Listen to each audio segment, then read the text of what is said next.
Okay, this is a 2014 Dodge 2500 ProMaster. This has the 3.6 liter engine. Just wanted to show you what this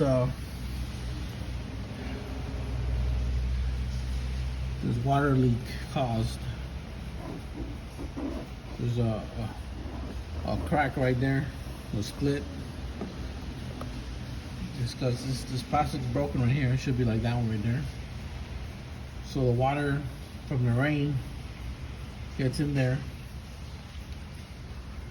It gets on top of the engine and it rusts out these bolts. See, that one snapped off. I couldn't get that one out. This one snapped off.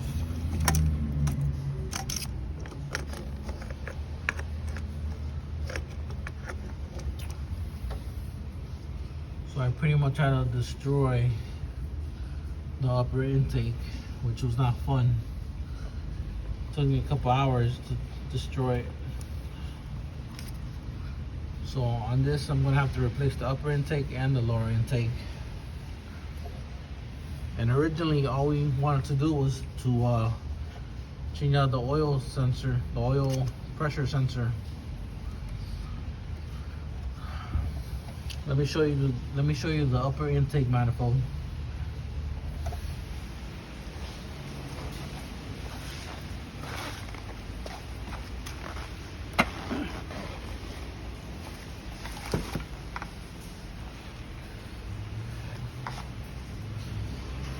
This is what I had to do to take it off.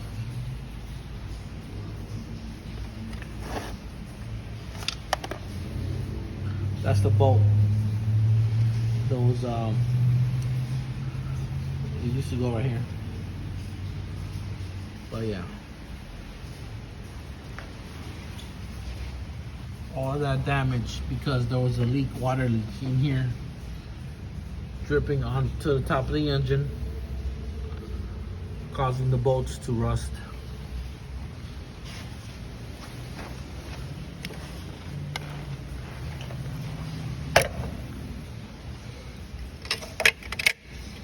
Those are the good ones. Here's one of the rusted out bolts that broke off, one of them.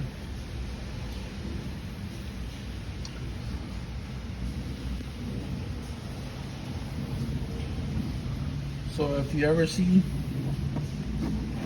this crack right here or this damage, you know, let your customer know what can happen. Okay, thank you. All right, welcome back. This is an update for the other video that I was doing. Okay.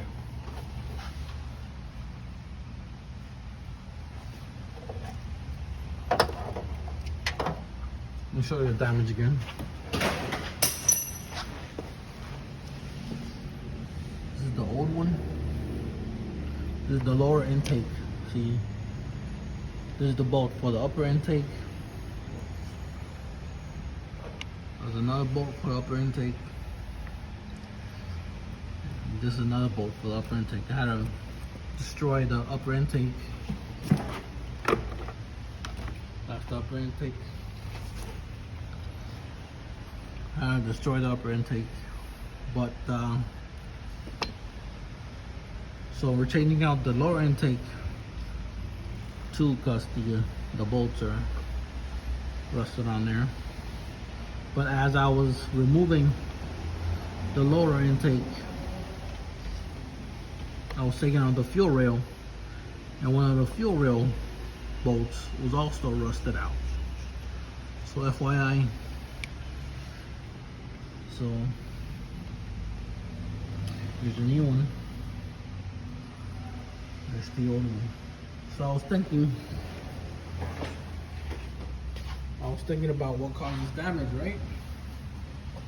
And at first I thought it was the water getting through this crack right here, but you know it has a little drip shield right here, so most of the water falls in the front of the engine, and all the damage is like way back here in this area. So I was thinking, what else could it be?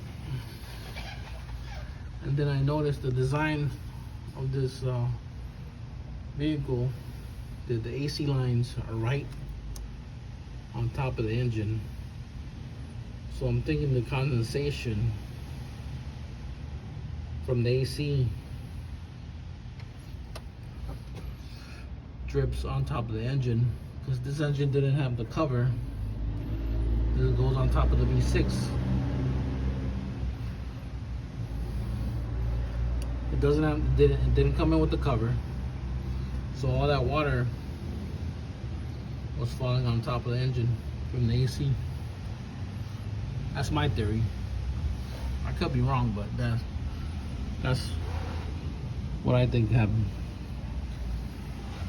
Because the engine was missing the cover, it led to all this damage.